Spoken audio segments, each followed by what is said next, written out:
সাব্রুম মহকুমার বিজয়নগর গ্রাম পঞ্চায়েতের বরখোলা এলাকায় সকালে এক যুবকের মৃতদেহ উদ্ধারকে কেন্দ্র করে এলাকা জুড়ে চাঞ্চল্যের সৃষ্টি হয়েছে। মৃত যুবকের নাম তপন মজুমদার, তার বয়স প্রায় 50 বছর। স্থানীয় সূত্রে জানা যায়, সকালে বাড়ির নিকটবর্তী একটি পুকুর পাড়ে তপন মজুমদারের নিথর দেহ পড়ে থাকতে দেখে এলাকার বাসিন্দারা। পরে বিষয়টি সাব্রুম থানায় জানানো হলে পুলিশ ঘটনাস্থলে পৌঁছে তদন্ত শুরু করে। পরিবারের সদস্য ও স্থানীয় বাসিন্দাদের দাবি, তপন মজুমদার দীর্ঘদিন ধরে নেশার সঙ্গে জড়িত ছিলেন।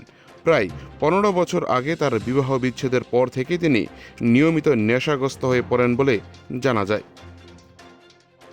এদিন সকালে পুকুর পাড়ে তার মৃতদেহ উদ্ধার হয়। মৃতের ভাই স্বপন মজুমদার জানান, তার ভাই দীর্ঘদিন ধরে নেশার সঙ্গে জড়িত ছিল। গতকাল রাতে বাড়ি ফিরেনি। আজ সকালে বাড়ির কাছে তার মৃতদেহ উদ্ধার হয়েছে। ঘটনার খবর পেয়ে স্থানীয় পুলিশ ঘটনাস্থলে পৌঁছে মৃতদেহ উদ্ধার করে সাব্রুম হাসপাতালে নিয়ে যায় ময়নাতদন্ত করার জন্য। সাব্রুম থেকে নিজস্ব প্রতিনিধির রিপোর্ট, টিভি 100 বাংলা। কেন এখানে এসেছেন?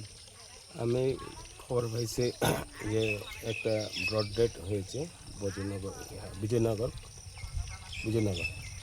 নাম কি? নাম হয়েছে তপন মজুমদার, 57 বছর। বাবার নাম হয়েছে উগ্রসেন মজুমদার, বিজয়নগর। কি অবস্থায় দেখছো? আয়াতে পুকুর পাড়ের মধ্যে মৃতদেহ পড়ে রয়েছে। প্রাথমিক কোনো ইনফরমেশন আসেনি মৃত্যুর? প্রাথমিক ইনফরমেশন তো পিএম করা ছাড়া আমরা কিছু বলতে পারবো না। পিএম করার পরে বলা যায়। আপনার নাম? আপনার নাম কি? আমার নাম স্বপ্ন মজুমদার, জায়গাটার নাম কি? জায়গার বিজয়নগর।